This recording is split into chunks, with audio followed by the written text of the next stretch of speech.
You are not here to live soft. You are here to live sharp, like a blade refined by fire, not dulled by ease. The way of the samurai is not ancient, it is eternal. These lessons are not relics, they are weapons, tools for the modern warrior, who refuses to be broken by the noise of the world.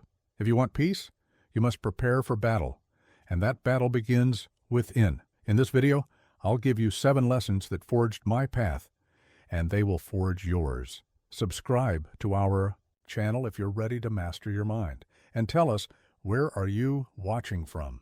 You are not here to live soft, you are here to live sharp, like a blade, refined by fire, not dulled by ease. The way of the samurai is not ancient, it is eternal. These lessons are not relics, they are weapons, tools for the modern warrior who refuses to be broken by the noise of the world. If you want peace, you must prepare for battle, and that battle begins within. In this video, I'll give you 7 lessons that forge my path, and they will forge yours. Subscribe to our channel if you're ready to master your mind, and tell us, where are you watching from? When the cherry blossoms fall, they do not hesitate. They do not question their purpose. They do not doubt their path. This is your first lesson in the way of the warrior. Purpose is not found, it is forged. Let me tell you something that took me 30 years of blood and steel to learn. Most people spend their entire lives waiting for purpose to find them. They drift through life like fallen leaves, blown by winds they never chose to follow. They exist, but they do not live. They survive, but they do not thrive. They age, but they do not grow. The warrior's path begins with a decision, not a gentle revelation whispered by the wind, but a declaration of war against mediocrity, a commitment carved into the bedrock of your being, a choice that will echo through every moment of your existence. I remember the day I made this choice. I stood in my father's dojo, barely able to lift his katana. The weight of the blade was nothing compared to the weight of his words. Most choose the path of comfort. Few choose the path of purpose. Which will you be? That question burned through my childhood dreams, my adolescent doubts, my adult struggles. It wasn't about becoming a swordsman. It was about becoming someone who had chosen their battles, someone who had declared their purpose, someone who had committed to mastery. Here's what separates those who find their way from those who lose. The found ones didn't wait for clarity, they moved toward it. They didn't wait for certainty, they acted in spite of doubt. They didn't wait for permission, they gave it to themselves. Your purpose isn't hiding in comfort, it isn't waiting in pleasure, it isn't lurking in ease. Your purpose lives in what makes your blood run hot, in what keeps you awake at night, in what makes you clench your fists and grit your teeth and say, "This must change." Most will tell you to follow your bliss. I tell you, follow your resistance. What challenges you? What scares you? What makes you want to retreat? That's your path. The warrior's path always leads through the heart of what most avoid. Think carefully now. What battle are you willing to fight even when victory seems impossible? What truth are you willing to stand for, even when you stand alone? What purpose? Are you willing to serve even when the path becomes painful? The answer to these questions isn't in your wishes. It isn't in your dreams. It isn't even in your talents.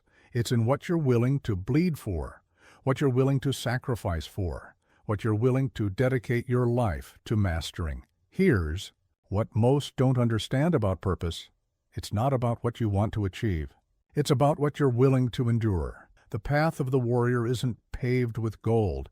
It's paved with the stones of discipline, sacrifice, and unwavering dedication. Every morning in my dojo, I would watch the sunrise and ask myself one question. What battle am I preparing for today? Not what makes me comfortable, not what makes me happy, but what battle demands my spirit, my strength, my total commitment. Your purpose is not a destination, it's a direction, a North Star that guides every decision, every action, every breath. Without it, you're just moving. With it, you're advancing. Without it, you're just existing. With it, you're living with warrior spirit. Most will live their entire lives without. ever choosing a direction. They'll let life push them around like waves tossing a boat without a rudder. But you're different. You're here because something in you refuses to accept that fate. The time for wandering is over. The time for waiting is past. The time for purpose is now. Choose your direction, plant your feet, and let nothing move you from your chosen path. Remember, the path of the warrior begins with purpose. Your purpose, not inherited, not assigned, but chosen. Forged in the fires of your deepest convictions and tempered by the steel of your resolve. Now, let me ask you this. What battle are you preparing for? What purpose are you willing to die for? Because that's the only purpose worth living for. Look at the blade of a katana. What makes it deadly? Not what's there, but what isn't. Every unnecessary gram of metal has been removed, every impurity burned away, every weakness eliminated through the relentless pursuit of essence. This is your second lesson in the way of the warrior. Power comes through subtraction, not addition. Most people think strength comes from gathering, from accumulating, from adding layer upon layer of knowledge, possessions, connections, activities. They build lives like overstuffed warehouses, full of everything, yet lacking in power. They mistake quantity for quality, collection for mastery, abundance for strength. Let me tell you something that centuries of swordcraft have taught us. The deadliest blade is not the heaviest. The most powerful warrior is not the most burdened. The most effective life is not the most cluttered. Power comes through elimination, through refinement, through the ruthless removal of everything that doesn't serve your purpose. I remember watching my master forge a blade. For every strike that shaped the steel, there were 100 that removed impurities. For every moment spent adding to the blade, there were hours spent taking away. The sword becomes sharp, he would say, by losing what it doesn't need. Your life must follow the same principle. But most of you are walking around with dull, heavy blades, weighed down by distractions, weakened by compromise, cluttered with the unnecessary. Your power leaks away through 1,000 tiny concessions to what doesn't matter. Here's what separates mastery from mediocrity. The amateur adds, the master subtracts. The amateur seeks more, the master seeks less. The amateur tries to gain power through accumulation. The master gains power through elimination. Think about your life right now. How many activities fill your days? How many commitments drain your energy? How many relationships pull you in different directions? How many possessions demand your attention? Now ask yourself, how many of these truly serve your purpose? How many move you forward on your chosen path? Most of you are afraid to cut away what doesn't serve. You cling to things out of habit, out of fear, out of the false belief that more is better. You keep clothes you don't wear, relationships that don't grow, habits that don't serve, thoughts that don't empower. All because letting go feels like loss. But remember this, a warrior's strength lies not in what they carry, but in what they can do without. Every distraction you eliminate sharpens your focus. Every unnecessary commitment you abandon strengthens your resolve. Every relationship that doesn't serve your purpose releases energy for what does. I've watched fighters fall not because they were weak, but because they were scattered. Their energy dispersed across too many battlefields. Their focus diluted by too many targets. Their power leaked away through 1,000 tiny compromises with mediocrity. Here's what most don't understand about elimination. It's not about living with less. It's about living with more power, more purpose, more impact. When you cut away the unnecessary, what remains grows stronger. When you eliminate the unessential, what's left becomes unstoppable. Your time, your energy, your focus, these are not unlimited resources. They are like the steel of a sword. You can spread them thin, trying to be everything to everyone, doing 1,000 things poorly. Or you can concentrate them, focus them, direct them toward what truly matters. The world will try to distract you. It will offer you endless opportunities, endless activities, endless ways to waste your power. The masses say yes to everything. The warrior says no to almost everything. The masses try to do it all. The warrior does only what matters and does it with complete commitment. Look at your phone. How many apps drain your attention? Look at your schedule. How many activities scatter your focus? Look at your relationships. How many pull you off your path? These are not minor issues. They are matters of life and death for your purpose. Every day, ask yourself, what can I eliminate? What can I simplify? What can I cut away? Be ruthless. Be decisive. Be like the swordsmith who knows that every blow of the hammer, every heating in the forge, every grinding against the stone is not about adding, it's about removing what doesn't belong.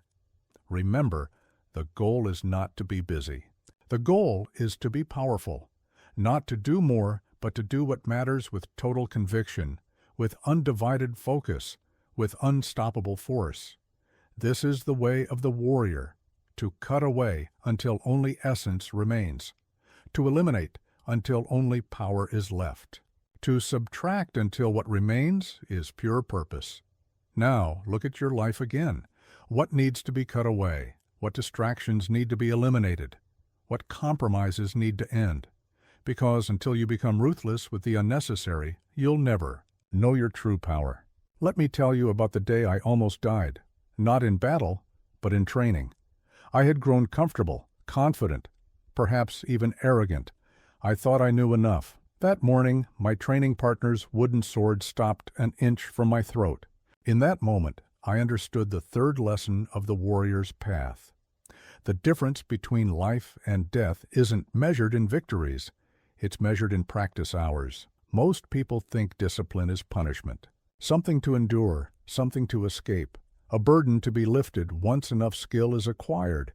They train only when they feel motivated, only when conditions are perfect, only when the mood strikes them. They are training to die. Here's what separates the warrior from the wannabe. The warrior trains when there is no battle, when there is no audience, when there is no immediate reward, when their body screams for rest, when their mind begs for distraction, when every fiber of their being wants to take the easy path. I remember asking my master why we practiced the same basic sword movement 10,000 times. His answer haunts me still. Because 10,000 practice cuts might save your life once, and once is all you need. The warrior understands that the real fight isn't out there, it's in here, in the quiet moments when no one is watching. Think about this. When the pressure is highest, when the stakes are greatest, what emerges? Not what you want to do, not what you hope to do, what you've trained to do. Your daily habits become your destiny. Your practice becomes your power. Your discipline becomes your defense. I've watched thousands chase the excitement of combat while neglecting the fundamentals of practice. They want the glory without the grind, the victory without the preparation, the power without the practice. But here's what they don't understand. The battle is won or lost long before it begins. Every morning before the sun rises, I would practice the same basic sword movements, the same footwork, the same breathing exercises, the same mental preparations. Not because I hadn't mastered them, but because mastery isn't a destination. It's a daily practice, a moment-by-moment commitment to excellence. Most people train only when they feel inspired, when it's convenient, when conditions are perfect. But here's the truth about perfect conditions. They don't exist. The warrior trains regardless, in rain, in heat, in cold, in sickness, in health, because the enemy won't wait for perfect conditions. Your training ground isn't just the dojo. It's not just the gym. It's everywhere. Every moment is an opportunity to practice. Every interaction is a chance to maintain your center. Every challenge is a training ground for your spirit. Every obstacle is an opportunity to apply your warrior's mindset. I spent years practicing the same cut thousands of times, not to perfect the cut, but to perfect myself, to eliminate hesitation, to remove doubt, to forge a mind that doesn't waver and a spirit that doesn't break, to build a foundation so solid that nothing could shake it. Here's what most don't understand about daily practice. It's not about getting better at techniques. It's about getting better at being you. at maintaining your power under pressure, at staying true to your principles when everything around you is chaos, at remaining centered when the world is spinning. The warrior's path isn't about learning new things. It's about doing known things with increasing depth, with growing awareness, with total presence, until they become not just actions you perform, but expressions of who you are. Not just techniques you've learned, but truths you've embodied most. Seek variety in their training. They jump from technique to technique, from teacher to teacher, from style to style. They mistake movement for progress, change for growth, novelty for advancement.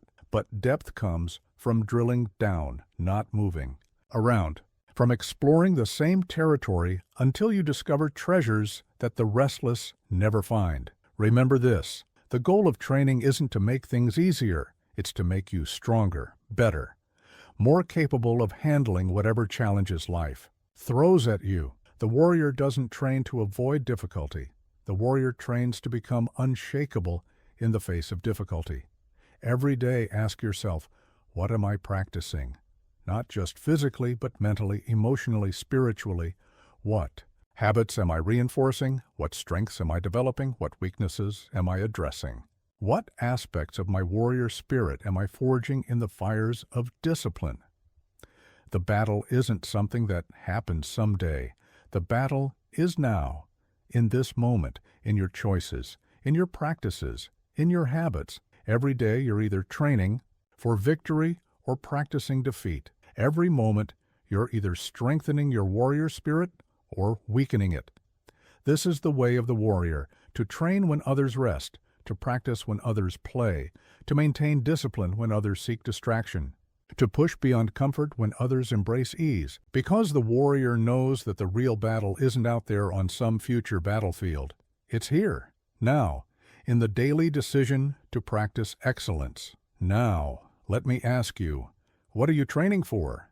And, more importantly, what are you training to become? Because your daily practices are shaping your destiny, whether you realize it or not. Stand at the edge of a cliff, and you will understand the fourth lesson of the warrior's path. Death is not your enemy. Fear is.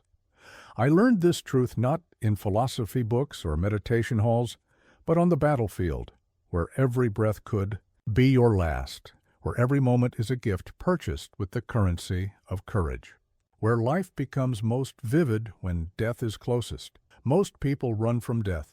They hide from it. They pretend it doesn't exist. They build elaborate fortresses of denial constructed from the bricks of distraction and mortared with the cement of comfort. They fill their lives with noise to drown out death's whisper. They accumulate possessions to shield themselves from mortality's truth. But here's what they don't understand. This denial doesn't make them more alive. It makes them less alive, less present, less powerful. Let me tell you something about death that most will never grasp. It's not the end of your journey. It's the mirror that shows you how fully you're living, how deeply you're engaging, how completely you're expressing your warrior spirit. Death is not waiting for you at the end of the road. It walks beside you every step of the way, asking one question: are you truly alive? I remember the moment this truth pierced my heart. I was young, training with a master who seemed ancient to my eyes. His movements were like water, his presence like mountain stone. One day I asked him the secret of his power. He smiled and said, "Every morning I die, every evening I die. Every moment between, I live as if it were my last. That is all." I've watched warriors face death in different ways. The ones who fear it become rigid, hesitant, their movements restricted by their terror, their potential locked in the prison of their panic.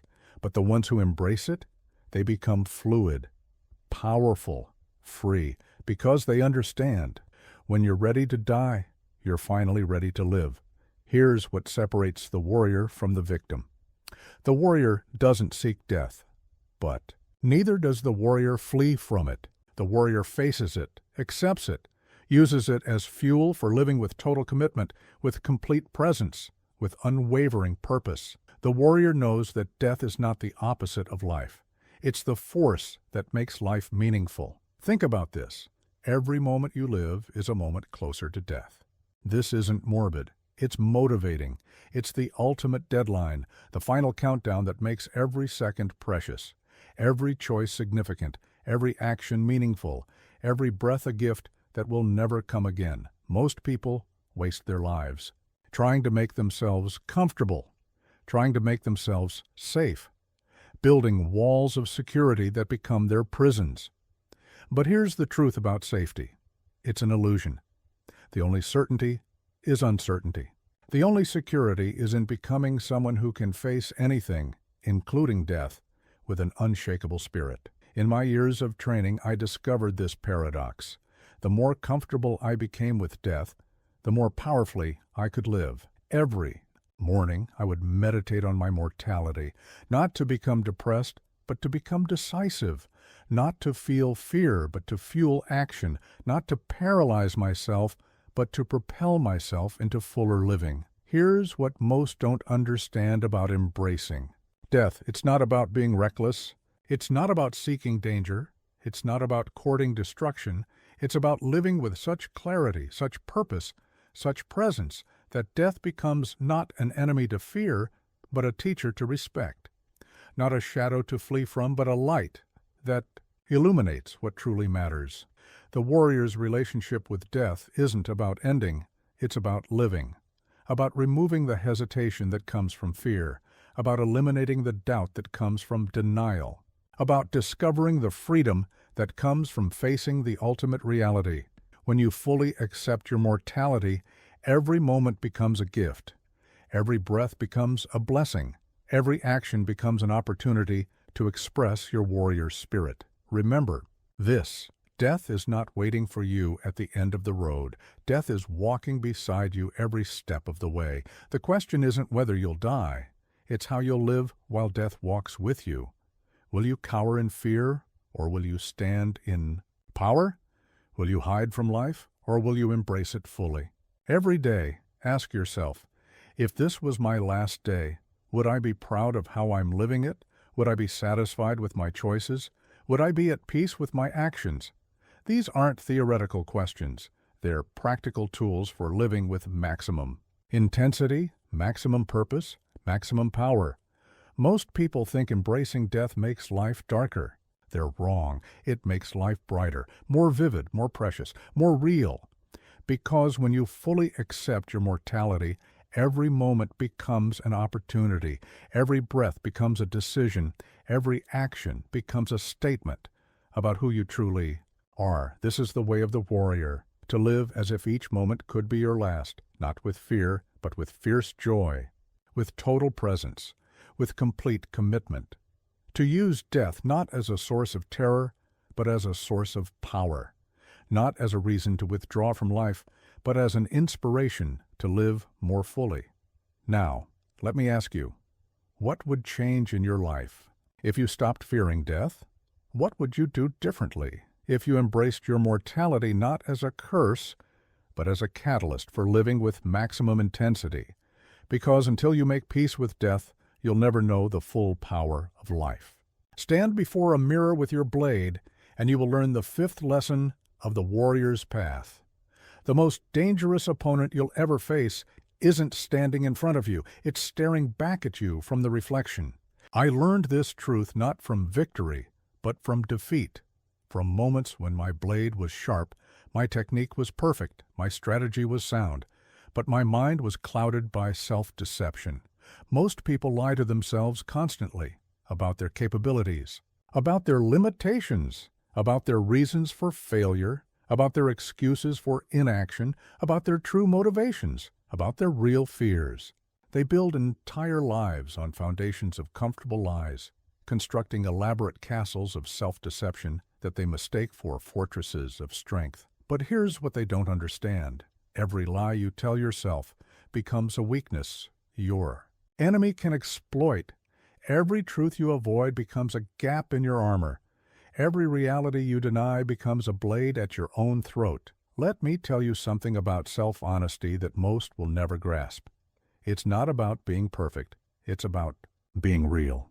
About seeing yourself exactly as you are, not as you wish to be, not as you fear to be, but as you are in this moment, without excuses, without justifications, without mercy, without the comfortable cushion of self-deception that most people use to protect their fragile egos. I remember the day my master shattered my illusions.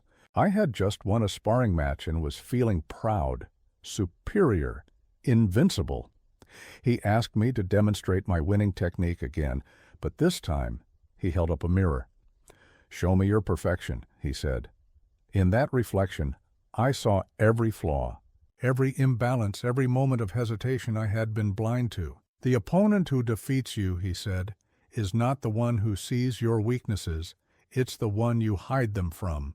I've watched warriors fall, not because they weren't skilled enough, but because they weren't honest enough. They couldn't face their weaknesses, so they couldn't correct them.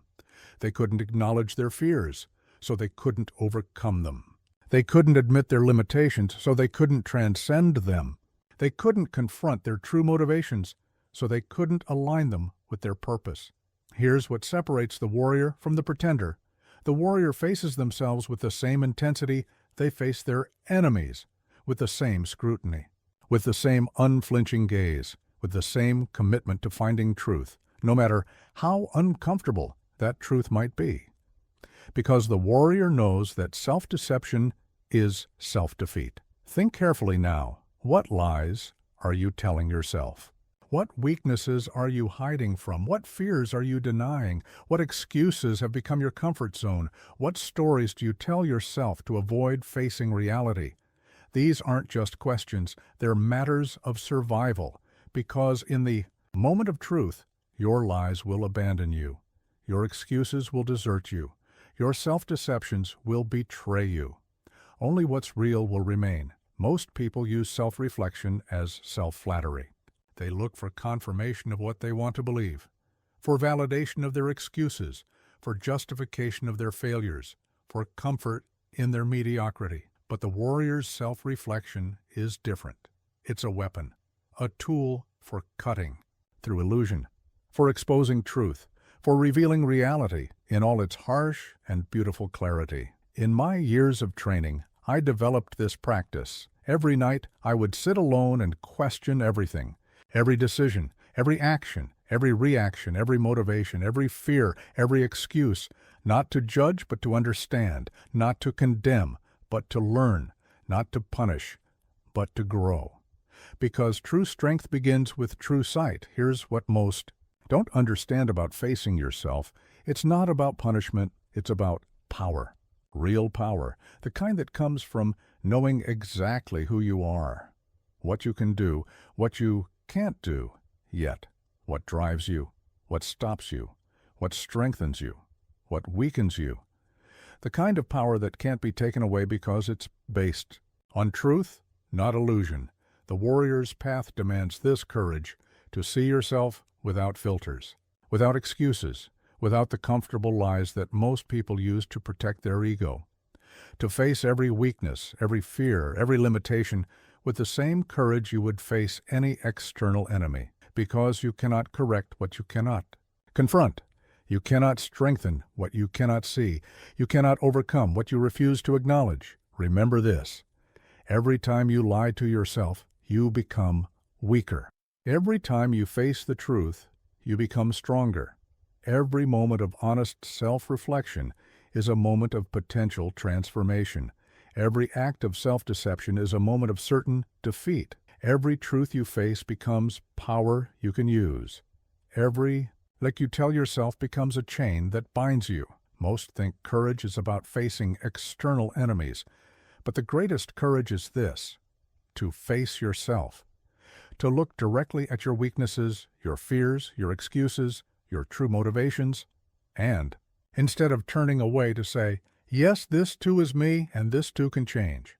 To acknowledge every flaw, every failure, every fear, not as evidence of weakness, but as opportunities for strength. The blade of truth cuts deep. It hurts, it exposes, it demands. But here's what most never learn: the pain of truth is temporary. The damage of self-deception is permanent. Choose your pain wisely. Choose the clean cut of honest self-reflection over the slow poison of self-deception. This is the way of the warrior. To face yourself with the same intensity you face your enemies.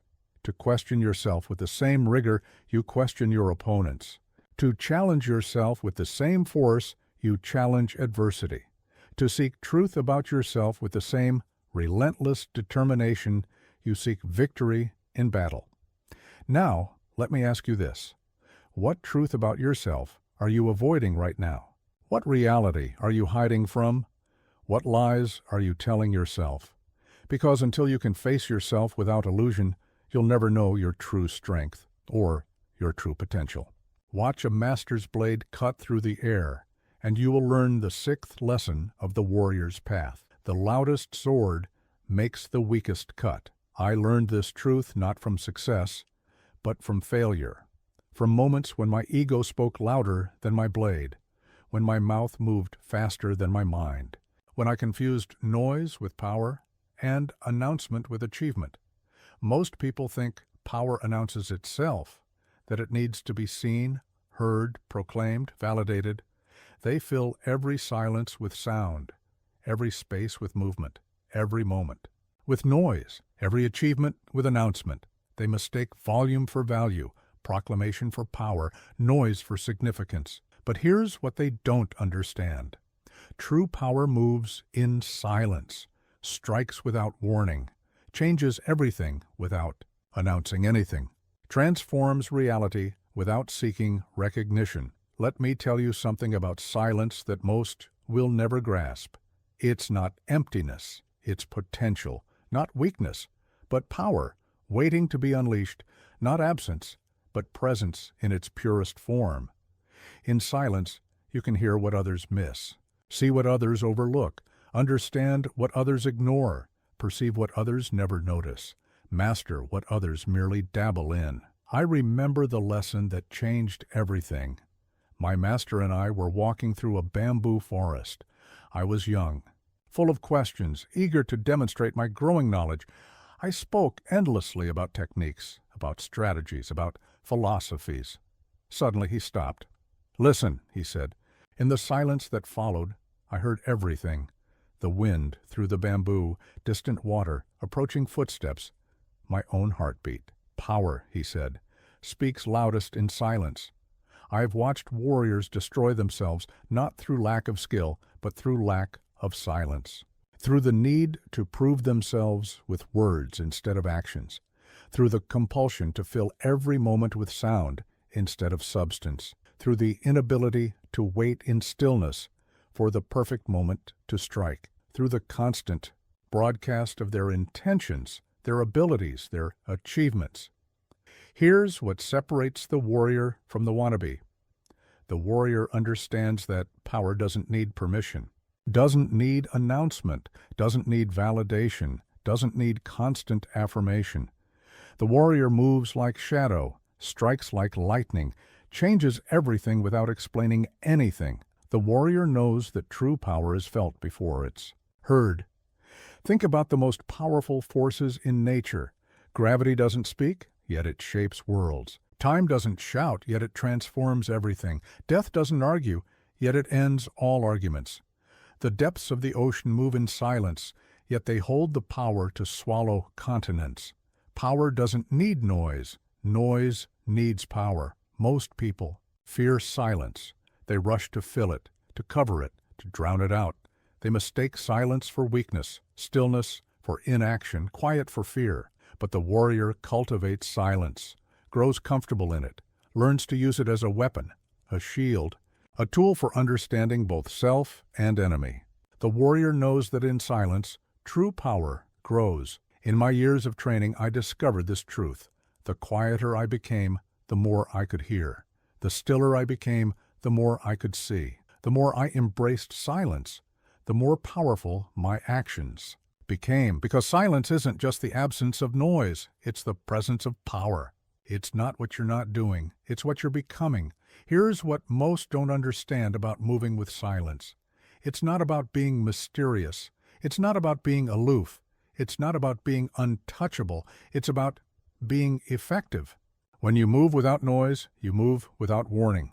When you act without announcement, you act without resistance. When you strike from silence, you strike with maximum force. The warrior's silence isn't passive, it's purposeful. It's not weak, it's wound up, like a spring under tension, like a storm about to break, like death waiting in the shadows. Because true power doesn't need to announce itself, it simply acts. Doesn't need to proclaim itself, it simply transforms. Doesn't need to prove itself, it simply is.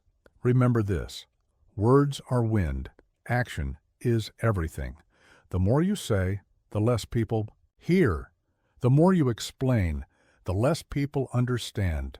The more you announce, the less people believe. Let your presence be your proclamation. Let your actions be your argument. Let your results be your roar.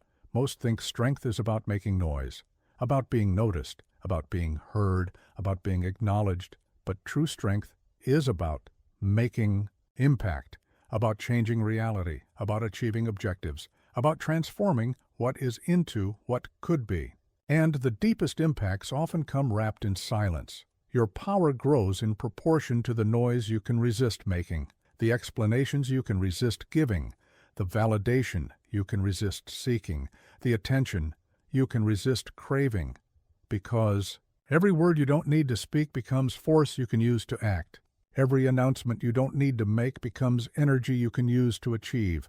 This is the way of the warrior: to move with silence, to strike with force, to let action speak louder than words, to let impact be louder than intention, to let transformation be louder than proclamation. Because the warrior knows that true power doesn't need a microphone, it needs a moment, doesn't need an audience, it needs an objective, doesn't need applause, it needs achievement. Now, let me ask you this: what would change in your life if you replaced explanation with action, proclamation with performance, noise with power? What could you achieve if you stopped announcing and started acting? Because until you learn to move with silence, you'll never know your true force. Watch a leaf falling in autumn, and you will learn the seventh lesson of the warrior's path. Attachment is the root of all weakness. I learned this truth not through philosophy, but through blood. Through watching warriors fall, not because they weren't strong enough, but because they were holding on too tightly. To outcomes, to emotions, to expectations, to beliefs, to life itself. Most people think attachment gives them power, that wanting something badly enough makes you more likely to achieve it, that emotional investment equals strength, that desire fuels performance, that need creates motivation.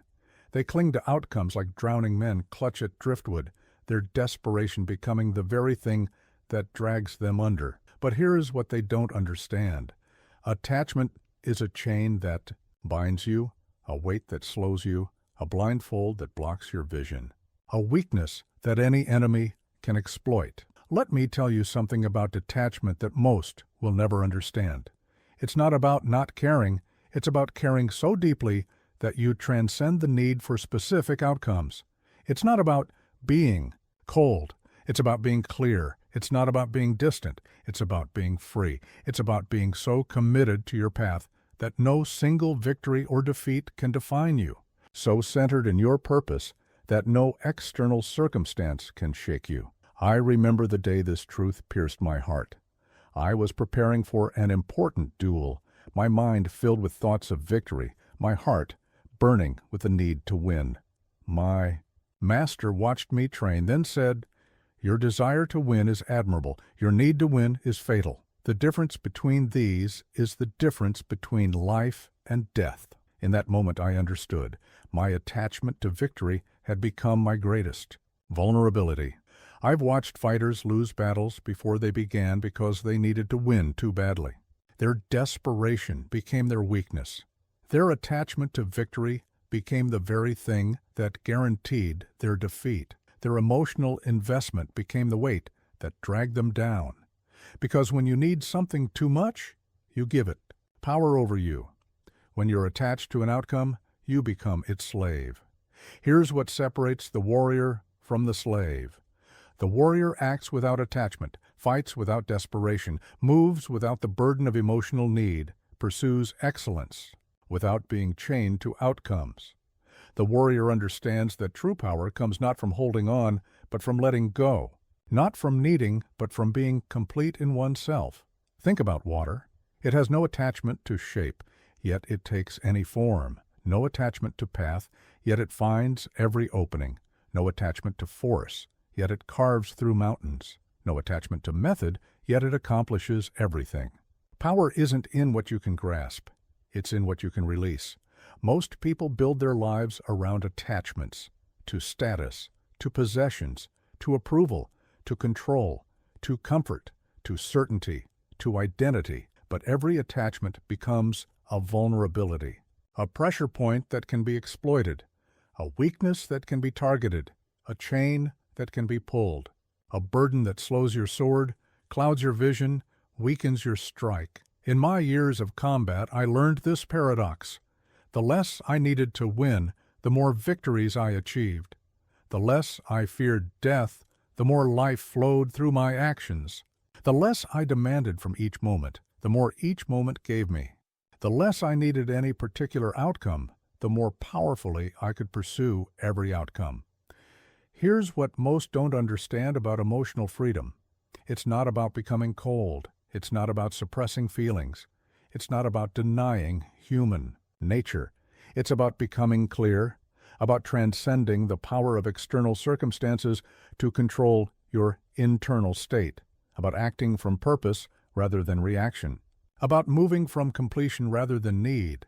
The warrior's detachment isn't resignation, it's liberation from the need to control what cannot be controlled, from the burden of expectations that blind you to reality, from the emotional chains that turn strength into weakness, from the desperate grasping that transforms power into vulnerability. Remember this: every attachment is a prediction about what you need to be complete.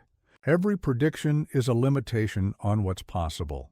Every limitation is a weakness waiting to be exploited. Every emotional need is a handle by which fate can throw you.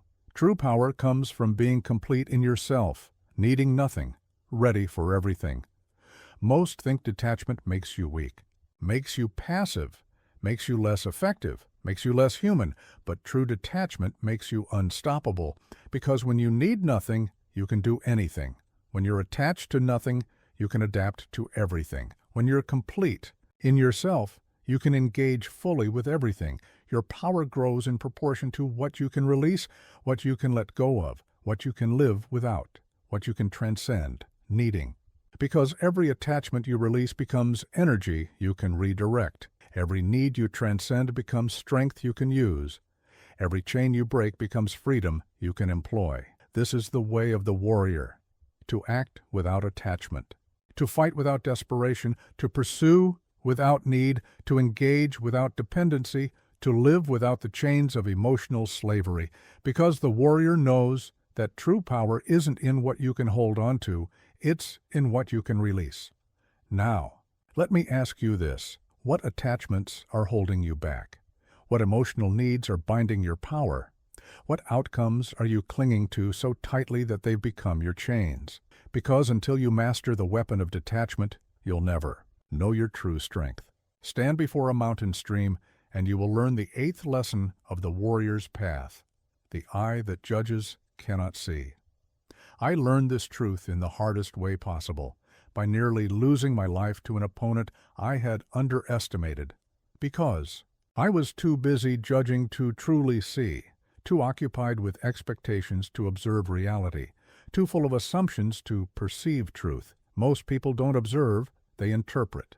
They don't see what is, they see what they expect, what they fear, what they desire, what they judge, what they believe should be. Their vision is clouded by the cataracts of assumption, the glaucoma of judgment, the blindness of expectation. They look, but they do not see. They watch, but they do not understand. They gaze, but they do not perceive. But here's what they don't understand: every expectation is a blind spot. Every judgment is a weakness. Every assumption is an opening for defeat. Let me tell you something about true observation that most will never grasp. It's not about adding your thoughts to what you see. It's about removing them, not about interpreting reality, but about experiencing it directly, not about categorizing what you observe, but about perceiving it freshly. It's about stripping away judgments, expectations, assumptions, until only pure perception remains. Until you can see reality as it is, not as you think it should be. I remember the teaching that changed everything. My master and I were watching a sunset. I spoke of its beauty, its meaning, its symbolism. He stopped me with a gesture. "You're so busy telling the sunset what it is," he said, "that you've forgotten to let the sunset tell you what it is." In that moment I understood. My judgments weren't adding to my perception. They were replacing it. I've watched warriors fall not because they couldn't see their opponent, but because they couldn't see past their own expectations, their own judgments, their own assumptions, their own beliefs about what was possible or impossible. They saw what they wanted to see, what they feared to see, what they expected to see, but they didn't see what was actually there. Here's what separates the warrior from the victim. The warrior sees everything but expects nothing, observes without judgment, perceives without preconception, understands without presumption, engages without assumption. Because the warrior knows that reality doesn't care about your expectations, truth doesn't bow to your judgments, the universe doesn't conform to your assumptions. Think about this. Every time you judge, you stop seeing. Every time you expect, you stop observing. Every time you assume, you stop learning. Every time you categorize, you stop understanding. True vision comes not from adding your interpretations to reality, but from removing them, not from imposing your understanding, but from opening yourself to understanding. Most people use their eyes to confirm what they already believe, to reinforce what they already know, to validate what they already think, to support what they already assume. But the warrior's eyes are different. They're not tools of confirmation. They're instruments of discovery, not means of validation, but portals of revelation. Not weapons of judgment, but channels of understanding. In my years of combat, I discovered this truth. The more I could remove my own thoughts from my observation, the more I could see. The more I could strip away judgment. From my perception, the more I could understand. The more I could release expectations from my vision, the more I could anticipate. The more I could silence my assumptions, the more reality could speak to me. Here's what most don't understand about seeing clearly. It's not about having better eyes. It's about having a clearer mind. Not about improving your vision, but about removing your mental filters. Not about enhancing your sight, but about eliminating your blind spots. It's about removing the filters of judgment, the clouds of expectation, the barriers of assumption that stand between you and reality. The warrior's vision isn't just about looking, it's about seeing, not just about gathering information, but about understanding truth, not just about observing surface appearances, but about perceiving deeper realities. Not just about collecting data, but about comprehending essence. Remember this, reality doesn't match your expectations? Good. That means you're finally starting to see. Truth doesn't fit your judgments? Excellent. That means you're beginning to learn. Situation doesn't meet your assumptions? Perfect. That means you're actually observing. Most think clear vision is about being right, about confirming what you know, about validating what you believe, about reinforcing what you expect, but true. Vision is about being empty, about being ready to see what's actually there, about being prepared to understand what's really happening, about being open to what reality is trying to teach you. Your power grows in proportion to what you can see clearly, what you can observe without judgment, what you can perceive without expectation, what you can understand without assumption. Because every judgment removed becomes clarity gained. Every expectation released becomes understanding earned. Every assumption abandoned becomes wisdom attained. This is the way of the warrior, to see everything but expect nothing, to observe without judgment, to perceive without preconception, to understand without presumption. Because the warrior knows that true power doesn't come from confirming what you think you know, it comes from seeing what is actually there. Now, let me ask you this. What judgments are clouding your vision? What expectations are blocking your perception? What assumptions are limiting your understanding? Because until you learn to see clearly, you'll never know what's really possible. Watch a lone wolf hunting at midnight, and you will learn the 9th lesson of the warrior's path. The crowd will always tell you to stay with the crowd. I learned this truth through years of walking my own path, of hearing the voices that said, "Come back, stay safe. Don't go too far, don't be different, don't stand out." But the warrior's path isn't found where others walk. It's found where others fear to tread. Most people think strength comes from numbers, from belonging, from fitting in, from following the well-worn path. They measure their worth by others' approval, their success by others' standards, their path by others' footsteps. They seek safety in similarity, comfort in conformity, security in sameness. But here's what they don't understand. The crowd doesn't birth warriors. The majority doesn't forge masters. The common path doesn't lead to uncommon power. Greatness is always a lonely path. Let me tell you something about standing alone that most will never grasp. It's not about being antisocial. It's not about rejecting others. It's not about isolating yourself from humanity. It's about being anti-mediocrity, about rejecting the gravitational pull of the average, about isolating yourself from the infectious disease of ordinary thinking. It's about having the courage to walk your path even when no one else can see where it leads. I remember the moment this truth crystallized for me. I was training differently from the other students, following an inner guidance that made no sense to them. They mocked me, criticized me, tried to help me by showing me the right way. My master watched silently for months. Finally he spoke. The others practice what they know. You seek what you don't know. This is why you will surpass them all. I've watched potential warriors fall, not because they lacked skill, but because they lacked the courage to stand alone, to think alone, to walk alone, to face the darkness alone. They chose the warmth of the crowd over the cold truth of their own path, the comfort of acceptance over the pain of growth, the safety of the known over the uncertainty of the possible. Here's what separates the warrior from the follower. The warrior understands that true strength isn't voted on. Real power isn't democratic. Mastery isn't achieved by committee. Excellence isn't a group activity. The warrior accepts that the price of exceptional is being the exception.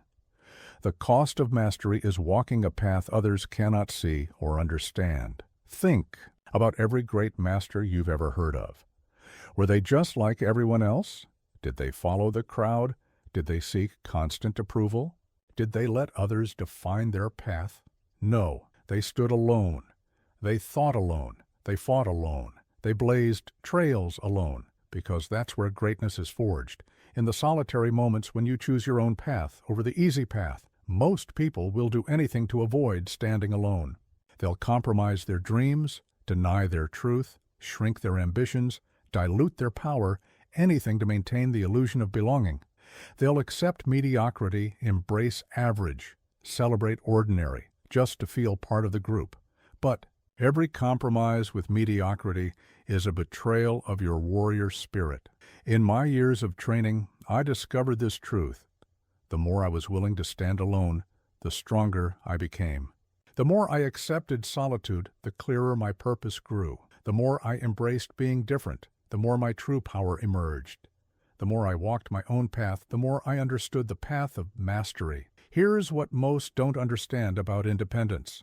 It's not about being better than others. It's not about looking down on the crowd. It's not about rejecting connection. It's about being better than you were yesterday, about looking up to your highest potential, about connecting with your deepest truth. It's about having the courage to be who you are, even when who you are doesn't fit in. The warrior's solitude isn't isolation, it's concentration. Not separation from others, but connection to purpose. Not rejection of the world, but rejection of its limitations, not escape from humanity, but escape from mediocrity. Because true independence isn't about being alone, it's about being complete in yourself. Remember this: every great journey begins with leaving the crowd. Every master's path leads away from the majority. Every warrior's strength is forged in moments when they stood alone and continued anyway. Every breakthrough happens beyond the boundaries of the known, where you must stand alone because no one else has gone there yet. Most think standing alone makes you weak, makes you vulnerable, makes you less. But true independence makes you unshakable. Because when you can stand alone, you can stand under any condition. When you can walk alone, you can walk through any challenge. When you can think alone, you can solve any problem. Your power grows in proportion to what you can face alone, what you can endure alone, what you can overcome alone, what you can create alone. Because every time you stand alone, you prove that. Your strength comes from within, not from the crowd. Your power flows from your center, not from your circumstances. This is the way of the warrior: to accept solitude as the price of greatness, to embrace independence as the path to power, to understand that standing alone isn't a punishment, it's a privilege. Because the warrior knows that true strength isn't found in numbers, it's found in the courage to walk your own path. Now, let me ask you this: what parts of your true path are you avoiding because they're lonely? What aspects of your warrior spirit are you denying to fit in? What power are you sacrificing for the comfort of the crowd? Because until you're willing to stand alone, you'll never discover your true strength. Watch bamboo in a storm, and you will learn the 10th lesson of the warrior's path. The bamboo that bends is stronger than the oak that resists. I learned this truth not through victory, but through breaking, through moments when my rigidity became my weakness, when my unwillingness to adapt became my defeat, when my resistance to change became my downfall. Most people think strength means being unchangeable, unshakable, unmovable, unyielding. They mistake rigidity for power, stubbornness for strength, inflexibility for stability. They build walls. Instead of wings, create armor. Instead of arteries, choose force over flow. But here's what they don't understand. In a world of constant change, the inability to adapt isn't strength, it's suicide. The refusal to flow isn't power, it's paralysis. Let me tell you something about true adaptability that most will never grasp. It's not about having no foundation. It's about having a foundation so strong that you can bend without breaking. Not about having no principles, but about having principles that empower rather than imprison. Not about having no structure, but about having a structure that enables rather than restricts. It's about being so secure in your core that you can adapt your form without losing your essence. I remember the teaching that transformed my understanding. My master and I stood by a rushing river. I was young, proud of my strength, my stability, my unmovable stance. He pointed to a reed dancing in the current. "The river has been trying to break that reed for 1,000 years," he said. "Yet every morning it still dances. You think you are stronger than the reed?" In that moment I understood. True strength isn't in resisting force, it's in dancing with it. I've watched warriors fall not because they weren't strong enough, but because they were too rigid, too attached to their way, too convinced of their method, too committed to their form. They became like steel, hard but brittle, powerful but breakable, strong until they shattered. They forgot that the strongest sword is not the most rigid, but the one that can both bend and strike. Here's what separates the warrior from the statue. The warrior knows how to be like water, how to flow around obstacles, how to find the path of least resistance while maintaining maximum impact, how to be soft when softness is strength, and hard when hardness is needed, how to adapt the form while maintaining the essence, how to change the method while preserving the principle. Think about water. It can flow gently or crash with tremendous force. It can be still like a mirror or rage like a storm. It can wear away mountains or nurture life in the desert. It can take any form without losing its essence. It can adapt to any container without changing its nature. Not because it's weak, but because it's adaptable. Not because it's soft, but because it's wise. Most people choose one way of being and stick to it. They become like frozen water, solid but limited, unable to change shape, unable to flow, unable to adapt. But the warrior must be like living water, able to take any form while maintaining their essential nature, able to meet any challenge without losing their core truth. In my years of combat, I discovered this paradox. The more fluid I became, the more powerful my strikes. The more adaptable my strategy, the more decisive my victories. The more willing I was to change, the more unshakable my foundation grew. The more I embraced flow, the more force I could generate. Here's what most don't understand about being adaptable. It's not about being weak, it's about being wise. Not about being passive, but about being intelligent. Not about surrendering your power, but about expressing it in the most effective way possible. Not about losing yourself, but about expanding what you can be. The warrior's adaptability isn't compromise, it's strategy. Not weakness, but ultimate strength. Not lack of principles, but the highest principle, to be so secure in your foundation that you can adapt your form without losing your essence. To be so centered in your truth that you can change your method without betraying your purpose. Remember this: rigidity is fear dressed as strength. Inflexibility is weakness pretending to be power. True strength lies not in being unmovable, but in being unmoved even as you move. Not in refusing to change, but in changing without losing yourself. Not in standing still, but in maintaining your center while in motion. Most think adaptation makes you weak, makes you inconsistent, makes you unreliable. But true adaptability makes you unstoppable, because when you can adapt, you can't be trapped. When you can flow, you can't be blocked. When you can change, you can't be defeated. When you can bend, you can't be broken. Your power grows in proportion to what you can adapt to, what you can flow with, what you can transform into opportunity, what you can turn to your advantage, because every change you can embrace becomes strength you can use. Every adaptation you can make becomes power you can express. This is the way of the warrior: to flow like water, strike like fire, to be soft enough to adapt, strong enough to maintain your center, to change your tactics without changing your principles, to transform your method without betraying your essence. Because the warrior knows that true power isn't in resisting change, it's in mastering it. Now, let me ask you this: where is your rigidity holding you back? Where is your resistance weakening your power? Where is your unwillingness to adapt becoming your vulnerability? Because until you learn to adapt like water and strike like fire, you'll never know your true potential. Study a single drop of rain, and you will learn the 11th lesson of the warrior's path. Mastery isn't found in multiplicity. I learned this truth through decades of studying the sword. Not 10,000 techniques, but one technique 10,000 times. Not scattered knowledge, but concentrated wisdom. Not breadth of experience, but depth of understanding. Not through gathering more, but through understanding deeper. Most people think mastery comes from accumulation, from gathering more techniques, more knowledge, more options, more tools, more methods. They chase breadth instead of depth, variety instead of mastery, quantity instead of quality. They collect skills like butterflies, pinning each new technique to their board without ever letting it take flight. But here's what they don't understand.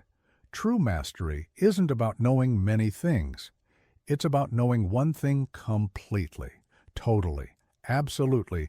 Let me tell you something about deep understanding that most will never grasp. When you truly master one thing, you begin to understand all things, not through accumulation of facts, but through penetration to principles, not through gathering information, but through grasping essence, because underneath the surface differences, all mastery speaks the same language, all excellence follows the same principles, All understanding flows from the same source. I remember the day this truth crystallized for me. I had been practicing a single cut for 3 years, the same movement, thousands of times each day. I was frustrated, feeling trapped in repetition. My master saw my frustration and said, "You see only one cut. I see the universe in motion. The difference isn't in the cut, it's in the depth of seeing." That day I began to understand.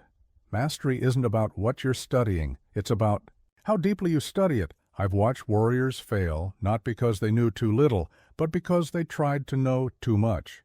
They scattered their energy across too many disciplines, divided their focus across too many techniques, spread their practice across too many paths. They became jacks of all trades, masters of none, knowers of many things, understanders of nothing. Here's what separates the master from the amateur. The master knows that depth beats breadth. That perfection of one technique surpasses mediocrity in 1,000. That true understanding comes not from collecting knowledge, but from penetrating to its core. That real power isn't in knowing more things, but in knowing things more deeply. Think about this. Every great master you've ever heard of became great by diving deep into one thing, not by skimming the surface of many things, not by collecting techniques like trinkets, not by gathering knowledge like souvenirs, but by going deeper and deeper into their chosen path until it revealed its secrets, until it showed them truths that the surface skimmers never see. Most people stay on the surface of knowledge. They learn enough to be competent, enough to be comfortable, enough to stop growing. They mistake information for understanding, exposure for expertise, familiarity for mastery. But the warrior knows that true understanding begins where comfort ends, where the surface gives way to depth, where the known opens into mystery. In my years of training, I discovered this truth. The more I focused on perfecting one cut, the more I understood about all cuts. The more I studied one principle, the more I grasped all principles. The more I mastered one aspect of combat, the more I comprehended all aspects. The deeper I went into one thing, the more I understood everything. Here's what most don't understand. How about deep learning? It's not about accumulating information, it's about penetrating to essence. Not about knowing more things, but about knowing things more deeply. Not about expanding outward, but about drilling inward. Not about adding knowledge, but about deepening understanding. The warrior's study isn't scattered, it's focused. Not shallow, but deep. Not wide, but penetrating. Because true understanding doesn't come from collecting many things, it comes from penetrating one thing to its core, from following a single thread until it leads you to the tapestry of all knowledge. Remember this, every master started with one thing, one technique, one principle, one practice, and they stayed with it, explored it, penetrated it, mastered it, not by adding more, but by going deeper, not by expanding their study, but by deepening their understanding, until that one thing revealed the truth about all things. Most think variety makes you stronger, makes you more adaptable, makes you more capable. But true strength comes from mastery, and mastery comes from focus, from the willingness to stay with one thing long enough for it to reveal its depths, from the patience to drill down instead of moving on, from the courage to seek depth instead of breadth. Your understanding grows not in proportion to what you add, but to what you penetrate, not to what you accumulate, but to what you comprehend, not to what you know about, but to what you know through and through, not to how many things you study, but to how deeply you study them. This is the way of the warrior, to choose one path and walk it to its end, to select one technique and perfect it beyond limit, to grasp one principle and understand it beyond doubt, to master one thing so completely that it reveals the mastery of all things. Because the warrior knows that true mastery isn't found in knowing 10,000 things. It's found in knowing one thing 10,000 times. Now, let me ask you this. What one thing are you willing to master? What single path are you ready to walk to its end? What solitary principle are you prepared to understand completely? Because until you're willing to go deep instead of wide, you'll never know true understanding. Stand in the eye of a storm, and you will learn the 12th lesson of the warrior's path. The noisy world cannot disturb a quiet mind. I learned this truth not in silence, but in chaos. In moments when everything around me was screaming for attention, demanding reaction, insisting on response. When the world was a tempest of distraction, and survival depended not on controlling the storm, but on finding the stillness within it. Most people are slaves to noise, to notifications, to news, to social media, to the endless chatter of minds. That cannot rest. To the constant bombardment of information, demands, expectations, and urgencies. They mistake activity for achievement, motion for progress, noise for life. They let every external disturbance become an internal disturbance, every outer chaos become inner chaos. But here's what they don't understand. In a world that never stops shouting, silence becomes your secret weapon. Calm becomes your competitive edge. Stillness becomes your source of power. Let me tell you something about inner quiet that most will never grasp. It's not about avoiding noise, it's about transcending it, not about finding perfect conditions, but about being perfectly still regardless of conditions. Not about controlling your environment, but about controlling your response to it. Not about escaping chaos, but about finding peace within it. I remember the teaching that changed everything. My master took me to the busiest market in the city, vendors shouting, crowds pushing, noise overwhelming. "Find silence here," he commanded. I thought it impossible until he said, "Silence isn't the absence of noise, it's the presence of unwavering attention." In that moment, amid the chaos, I discovered a silence deeper than any I had found in the mountains. I've watched warriors fall not because they faced too much noise, but because they lost their inner silence. They let external chaos create internal chaos. They allowed outer disturbance to disturb their inner peace. They forgot that true power lies not in silencing the world, but in remaining silent within it, not in finding perfect conditions, but in being perfect in any condition. Here's what separates the warrior from the victim. The warrior knows how to be still in motion, quiet in chaos, peaceful in battle, centered in confusion. The warrior understands that inner silence isn't the absence of noise. It's the presence of unshakable calm, not freedom from disturbance, but freedom within disturbance. Think about it. The eye of a storm. While everything around it rages, the center remains perfectly still, not because it's removed from the storm, but because it's the heart of it.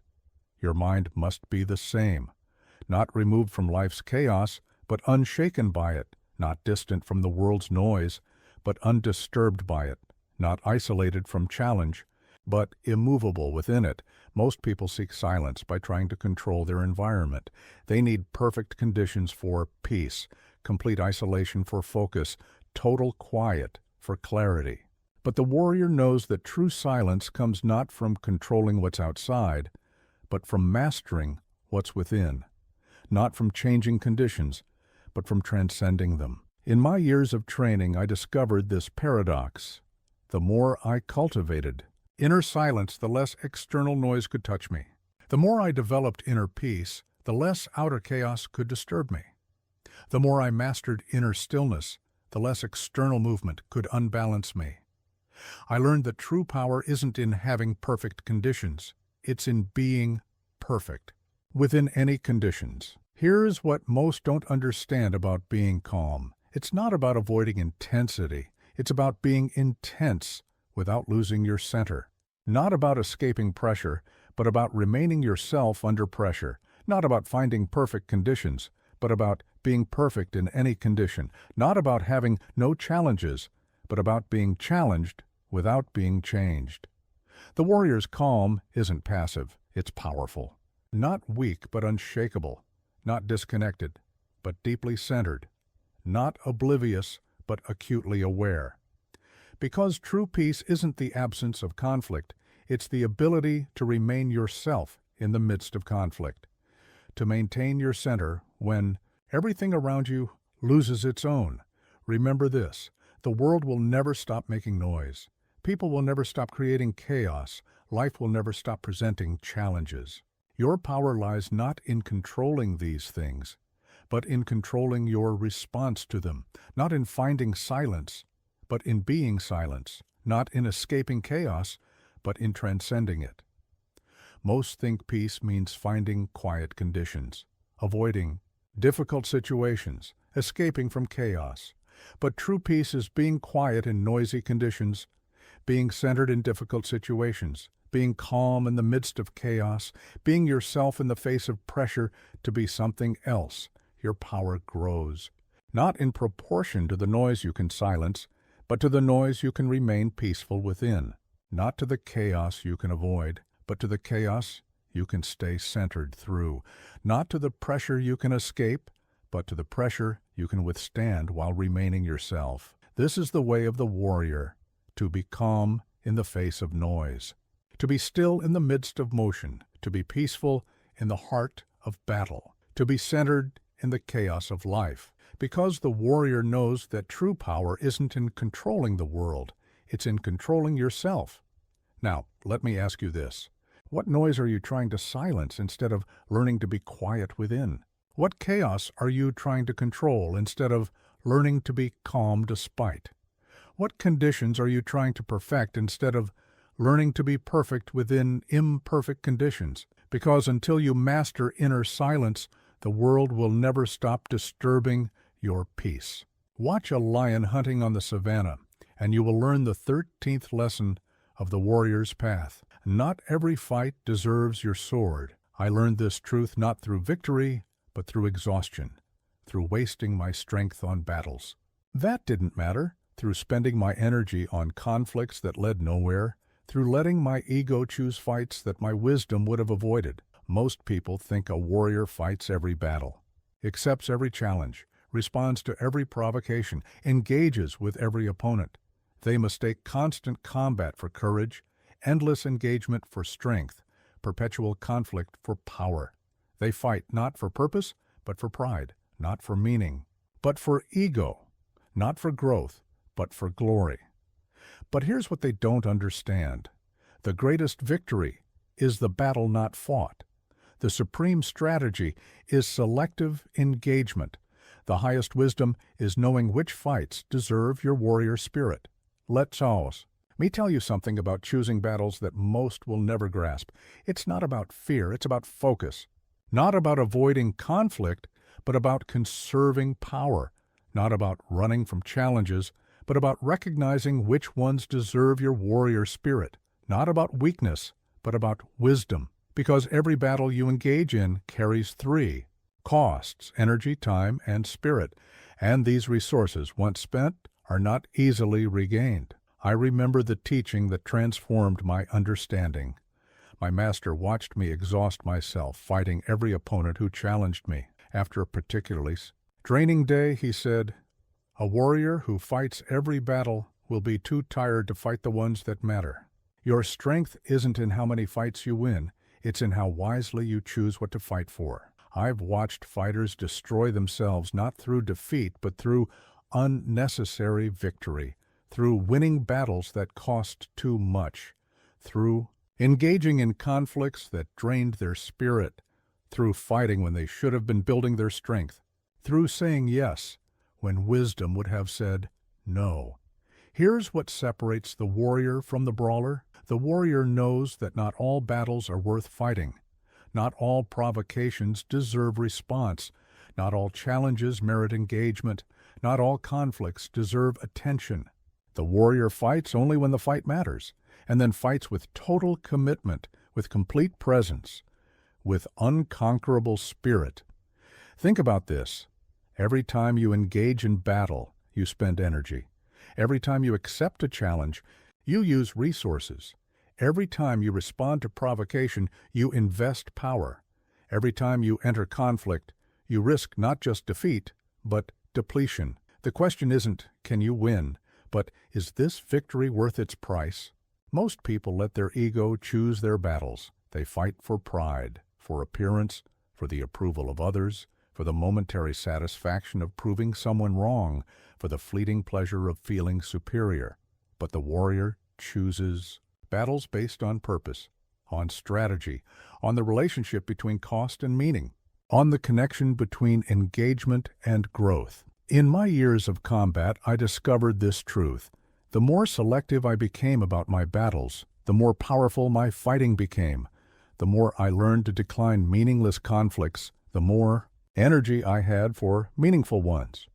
The more I avoided ego-driven fights, the more decisive my purposeful engagements became. The more I chose my battles wisely, the more unbeatable I became in the battles I chose. Here's what most don't understand about strategic engagement. It's not about avoiding difficulty. It's about choosing your difficulties wisely. Not about escaping challenge, but about selecting challenges that serve your growth. Not about dodging battle, but about engaging only in battles that matter. Not about fear, but about focus. Not about weakness, but about wisdom, the warriors. Selectivity isn't cowardice, it's strategy. Not fear, but intelligence. Not avoidance, but discernment. Because true strength isn't shown in how many battles you fight, but in how well you choose them. Not in how often you engage, but in how purposefully you engage. Not in how many victories you claim, but in how meaningful those victories are. Remember this: every battle you engage in carries three costs: energy, time, and spirit. Every conflict you enter demands these payments, whether the cause is worthy or not. Every fight you accept drains these resources, whether the victory matters or not. Choose wisely which battles deserve this investment. Most think declining battle makes you weak, makes you a coward, makes you less of a warrior. But true. Strength lies in having the wisdom to choose your battles and the courage to decline those that don't serve your purpose.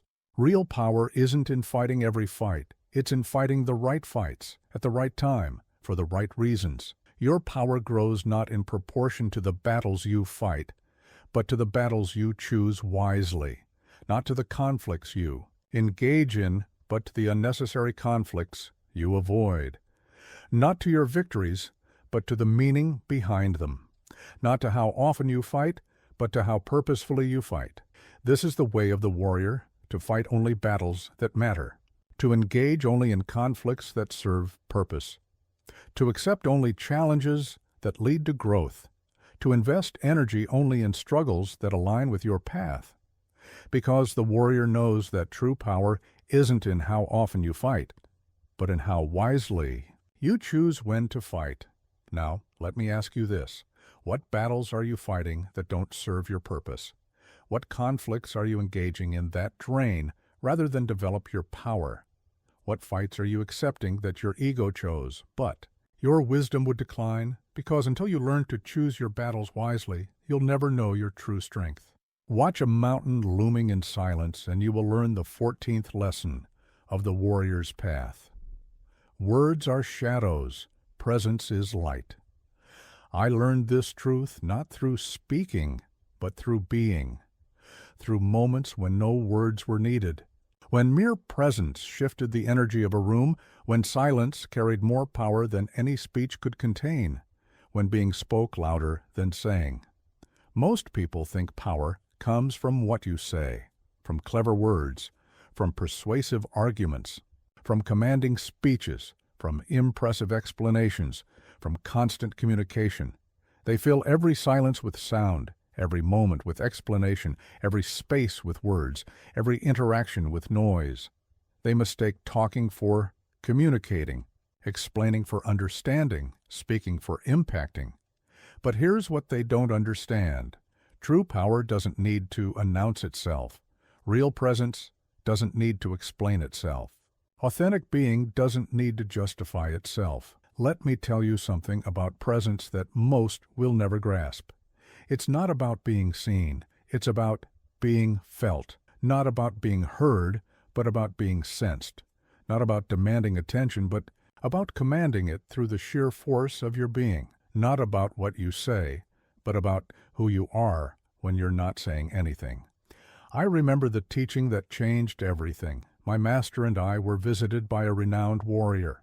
Before he entered, my master said, "Watch how he fills the room without saying a word." When the warrior arrived, I understood. His presence was like gravity. You could feel it without seeing it, recognize it without hearing it, understand it, without any explanation. In that moment, I learned true power doesn't speak. It emanates. I've watched warriors diminish themselves not through silence, but through excessive speech, through explaining what should be demonstrated, through describing what should be embodied, through talking about power instead of emanating it, through telling instead of being, through saying instead of showing. Here's what separates the warrior from the pretender. The warrior knows that true presence speaks louder than words, that real power is felt before it's heard. That authentic strength doesn't need to explain itself. It simply needs to be. That genuine impact doesn't come from what you say, it comes from who you are. Think about the moon. It doesn't speak of its light, it glows. It doesn't explain its power.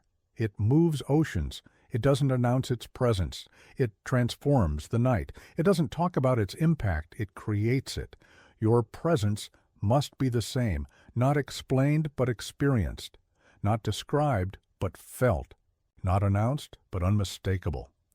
Most people try to create presence through external things, through loud voices, through dramatic gestures, through constant activity, through endless explanation, through perpetual performance. But true presence comes from within, from unshakable centeredness, from unwavering self-possession, from absolute clarity of purpose, from complete authenticity of being. In my years of training, I discovered this.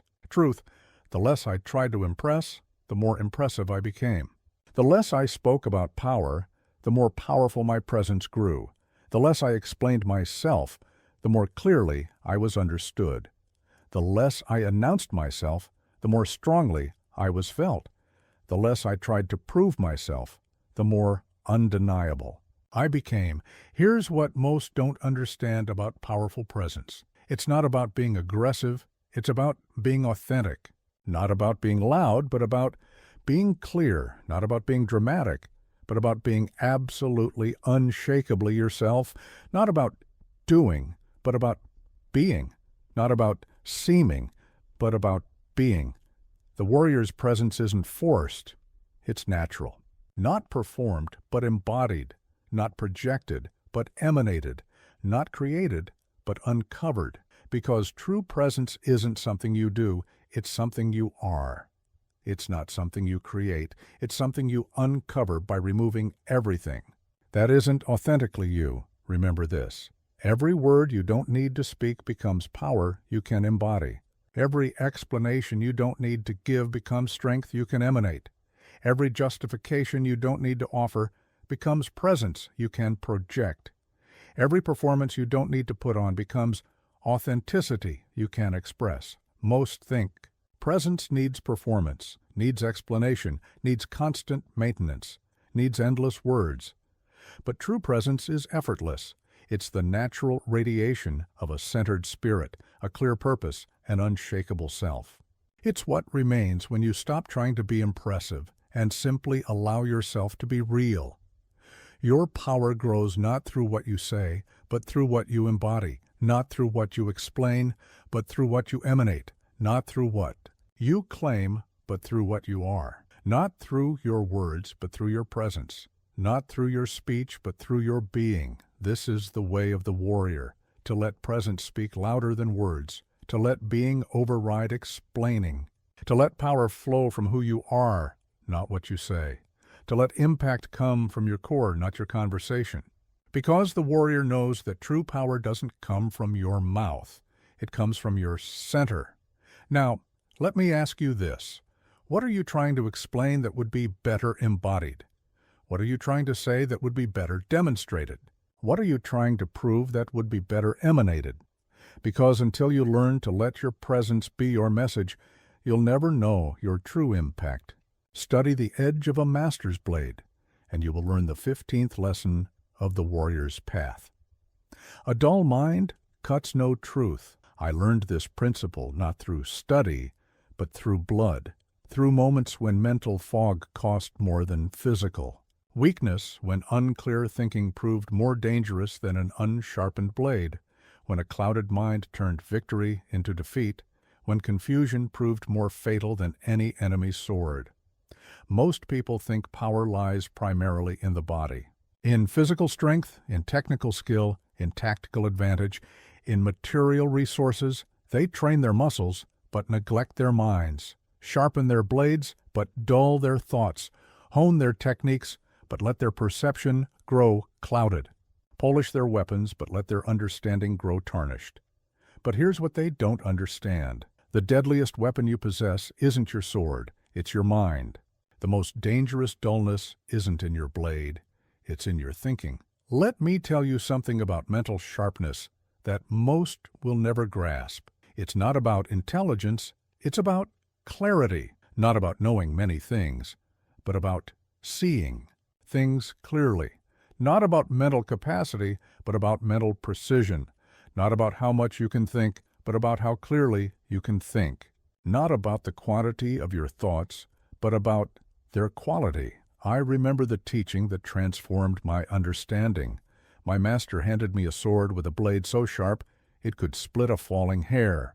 "This blade," he said, "can cut anything, except confusion. For that, you need a sharper weapon, your mind." In that moment I understood. No physical weapon can compensate for mental dullness. No technical skill can overcome cognitive confusion. I've watched skilled warriors fall not because their technique was flawed, but because their thinking was clouded, because their mind hesitated when it should have been decisive, because their thoughts scattered when they should have been focused, because their perception dulled when it should have been sharp, because their understanding clouded when it should have been clear. Here's what separates the warrior from the fighter. The warrior knows that the mind must be sharper than the sword. That mental clarity cuts deeper than physical force. That cognitive precision strikes truer than tactical advantage. That clear thinking penetrates deeper than any blade. That sharp understanding defeats more enemies than any weapon. Think about this. Your sword can only cut what your mind perceives. Your technique can only strike what your thoughts target. Your body can only execute what your consciousness commands. Your skills can only express what your understanding grasps. Every physical action begins as a mental impulse. Every external movement starts as an internal clarity or confusion. Most people let their minds grow dull through neglect, through mental laziness, through unchallenged assumptions, through comfortable patterns of thought, through habitual confusion, through accepted cloudiness. But the warrior knows that mental sharpness requires constant honing, daily practice, relentless refinement, continuous clearing, perpetual sharpening. In my years of combat, I discovered this truth. The clearer my mind, the more effective my technique. The sharper my thoughts, the more powerful my strikes. The more precise my perception, the more decisive my actions. The more refined my understanding, the more unstoppable my execution. The sharper my mind, the deadlier my sword. Here's what most don't understand about mental training. It's not about adding knowledge. It's about removing mental obstacles. Not about gathering information, but about clearing away confusion. Not about expanding the mind, but about focusing it to a razor's edge. Not about knowing more, but about seeing clearer. Not about mental quantity, but about mental quality. The warrior's mind isn't just educated, it's sharpened. Not just full, but clear. Not just knowledgeable, but precise. Not just developed, but refined. Because true mental power isn't in how much you know, it's in how clearly you can think. Not in the volume of your thoughts, but in their precision. Remember this: every unclear thought is a potential defeat. Every mental fog is a possible failure. Every moment of confusion is an opening for disaster. Every imprecise perception is an invitation to defeat. The mind must be kept sharper than any blade you wield, clearer than any technique you master, more precise than any movement you make. Most think mental sharpness comes naturally. happens automatically, maintains itself, requires no attention. But true mental clarity requires constant vigilance, regular sharpening, daily practice, continuous refinement. Just like a blade, the mind grows dull through use and must be consistently rehoned. Just like a sword, the mind loses its edge through time and must be regularly resharpened. Your power grows not in proportion to what you know, but to how clearly you can think, not to how much you understand, but to how precisely you can perceive, not to how much you learn, but to how sharply you can focus, not to the quantity of your knowledge, but to the quality of your clarity. This is the way of the warrior, to keep the mind sharper than the sword, to hone thought to a cutting edge, to maintain mental clarity as the highest priority, to cultivate cognitive precision as the supreme weapon. Because the warrior knows that the deadliest weapon isn't the one in your hand, it's the one in your head. Now, let me ask you this. Where has your mind grown dull? Where have your thoughts lost their edge? Where has your mental clarity clouded? Where has your perception grown imprecise? Because until you learn to keep your mind as sharp as your sword, you'll never know your true potential. Watch a mountain unmoved by either storm or sunshine, and you will learn the 16th lesson of the warrior's path. Victory and defeat are the same teacher. I learned this wisdom not through winning, but through losing, through moments when defeat stripped away my illusions, when failure revealed my weaknesses, when loss taught me what victory never could, when success threatened to blind me with pride. Most people think a warrior must always win, must never fall, must never fail, must never lose, must never taste defeat. They see victory as everything and defeat as nothing, success as strength and failure as weakness, winning as life and losing as death. They chase victory like addicts, chase drugs, fear defeat, like children, fear darkness, cling to success, like drowning men clutch at straws. But here's what they don't understand. Your response to defeat reveals more about your warrior spirit than all your victories combined. Your handling of failure shows more of your strength than all your successes. Let me tell you something about true strength that most will never grasp. It's not about never falling. It's about how you rise, not about avoiding defeat, but about remaining undefeated in spirit. Not about escaping failure, but about failing forward. Not about never losing, but about never being lost. Not about always winning, but about always learning. Not about being perfect, but about being perpetual. I remember the teaching that transformed my understanding. After a humiliating defeat, my master found me hiding in shame. Instead of comfort, he offered this. You think defeat is your enemy? It is your greatest ally. Victory teaches you only what you already know. Defeat teaches you what you need to learn. Now, will you hide from this teacher or learn from it? In that moment, I understood.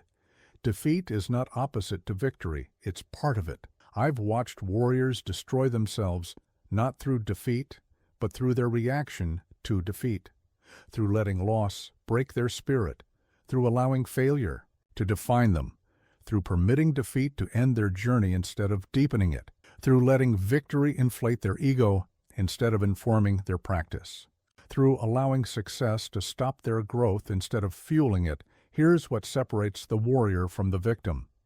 The warrior knows that defeat is not opposite to victory. It's part of it. That failure is not contrary to success, it's a component of it. That loss is not the end of the path, it's a turn in the path. That success is not the end of learning, it's the beginning of a new lesson. The warrior remains steady through all of it, learning from everything attached to nothing. Think about this. Every defeat carries a seed of victory within it. Every failure contains a lesson about success. Every loss offers a gift of growth.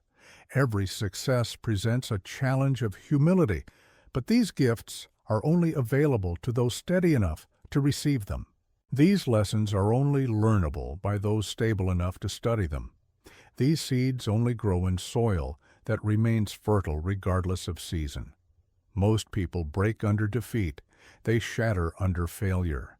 They crumble under loss. They dissolve in success. They lose themselves in victory.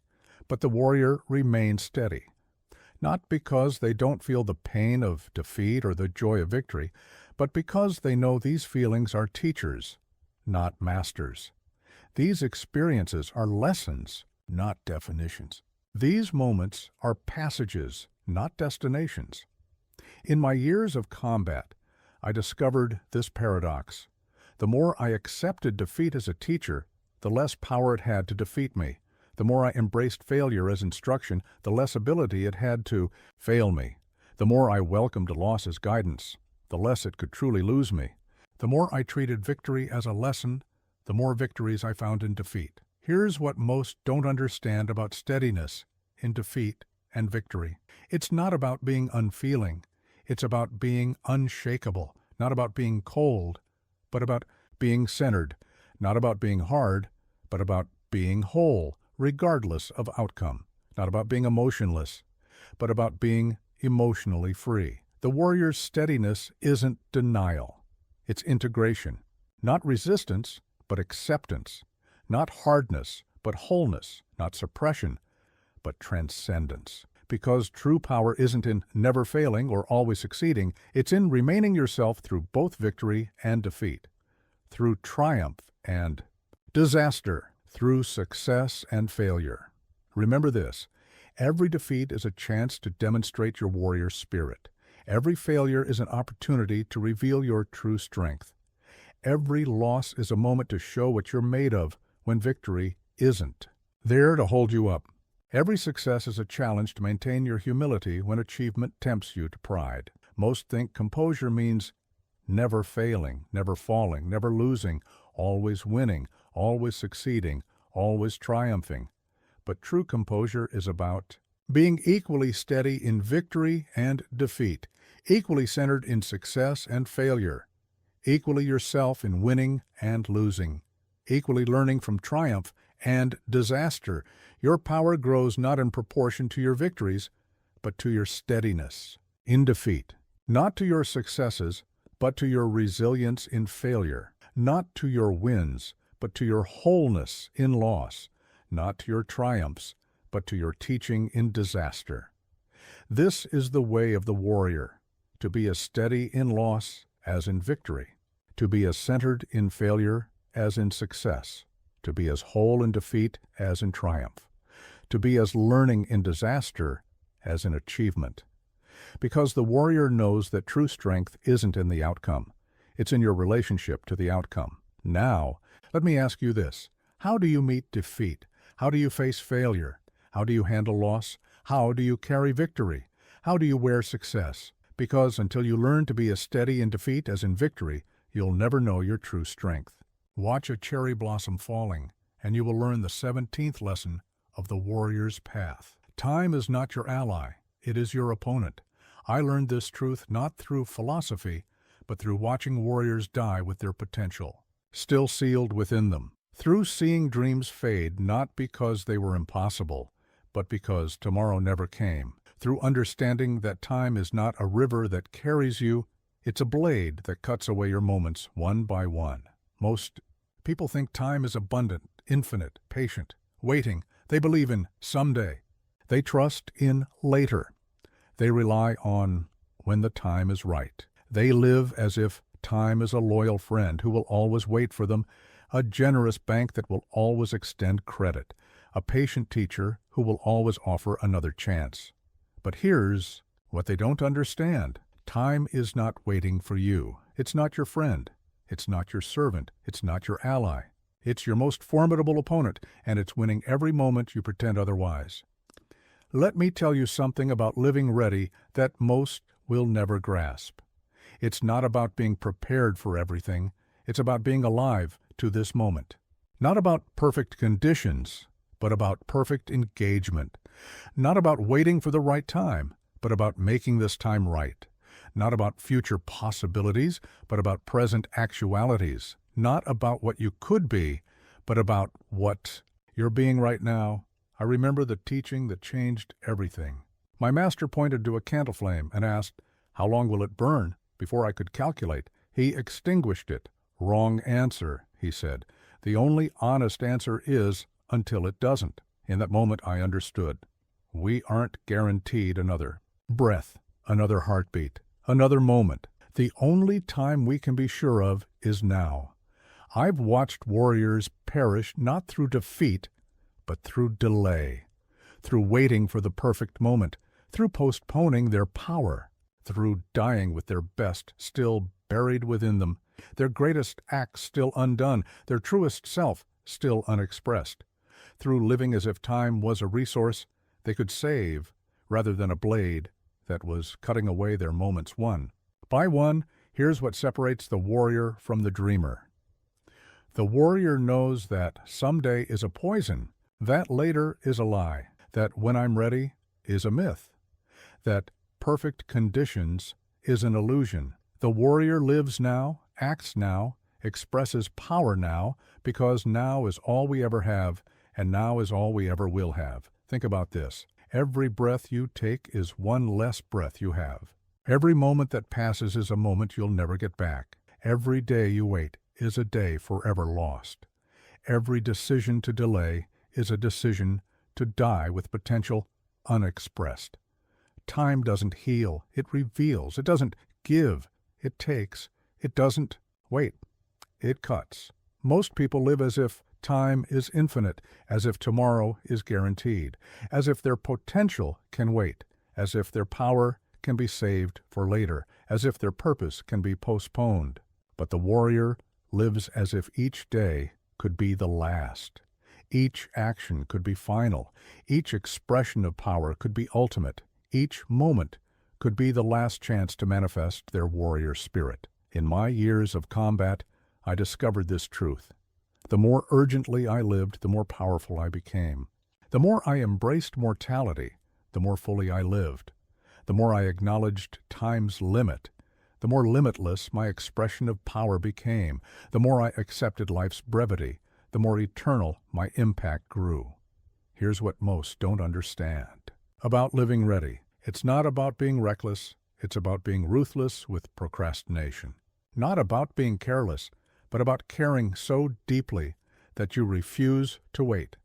Not about being fearless, but about fearing regret more than failure. Not about rushing, but about being so fully present that no moment is wasted. The warrior's readiness isn't anxious, it's alert. Not stressed, but focused. Not tense, but intense. Not hurried, but present. Because true power isn't in having time, it's in using time. Not in duration, but in depth. Not in length of life, but in life of moments. Not in how long you live, but in how fully you express while you live. Remember this. Every moment of hesitation is a moment of death. Every act of procrastination is an act of surrender. Every delay in expression is a delay of power.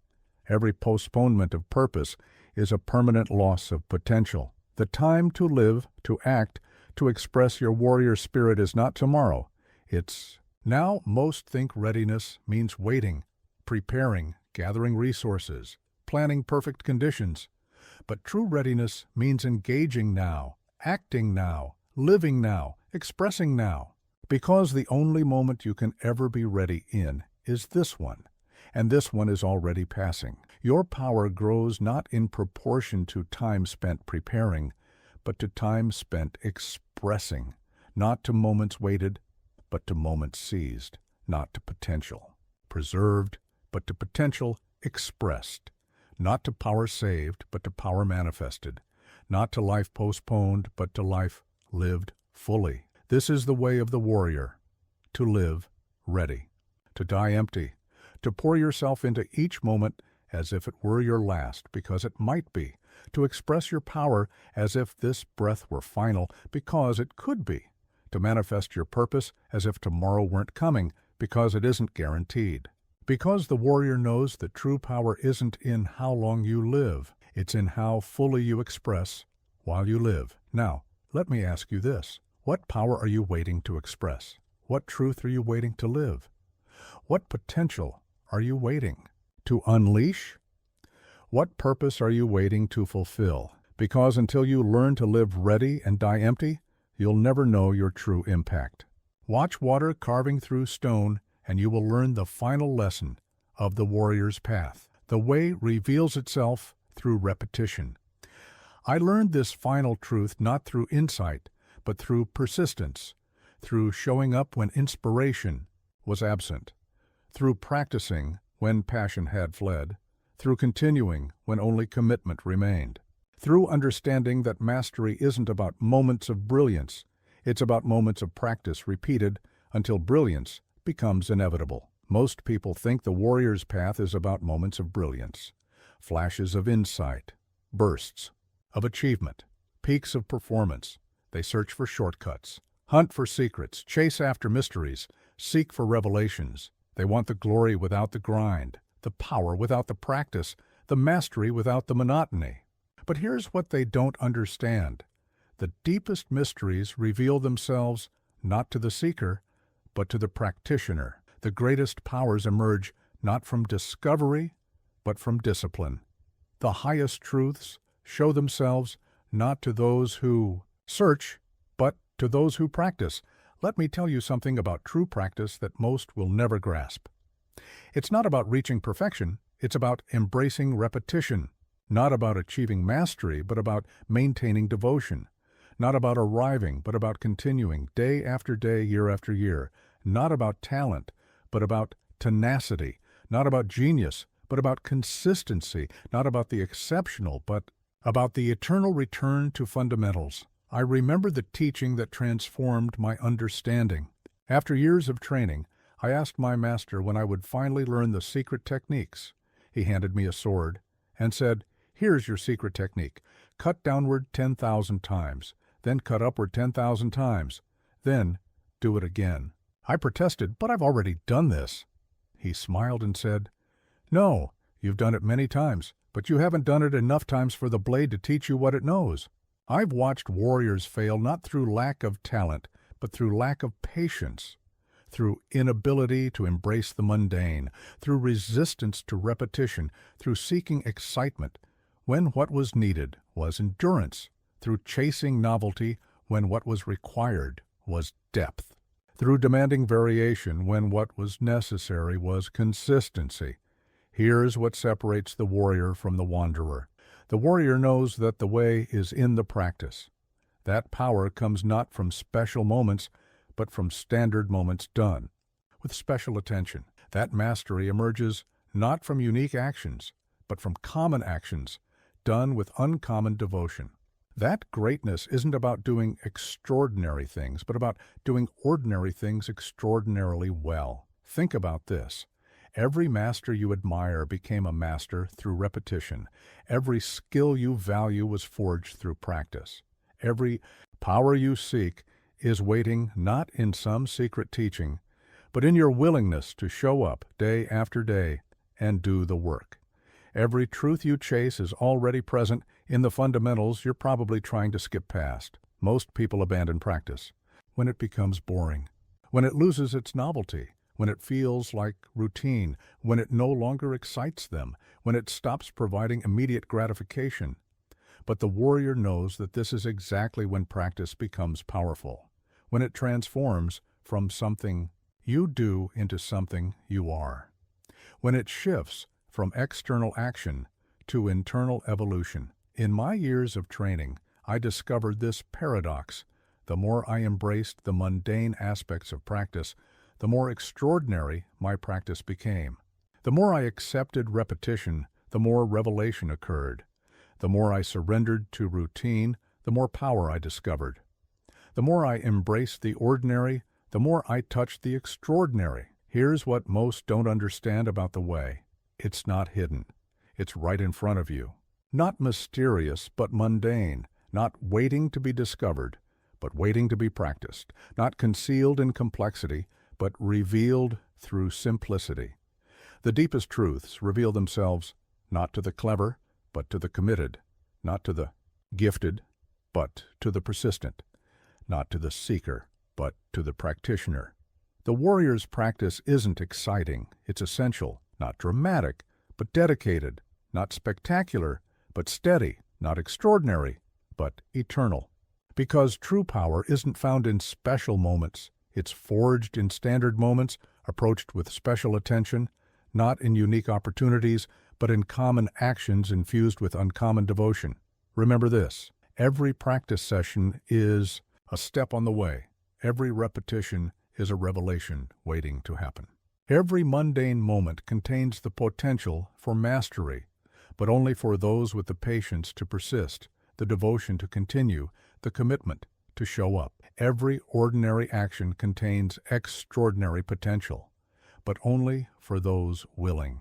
To do it long enough for that potential to emerge, most think the way is found through seeking, through searching, through finding something new, through discovering something hidden, through uncovering something secret.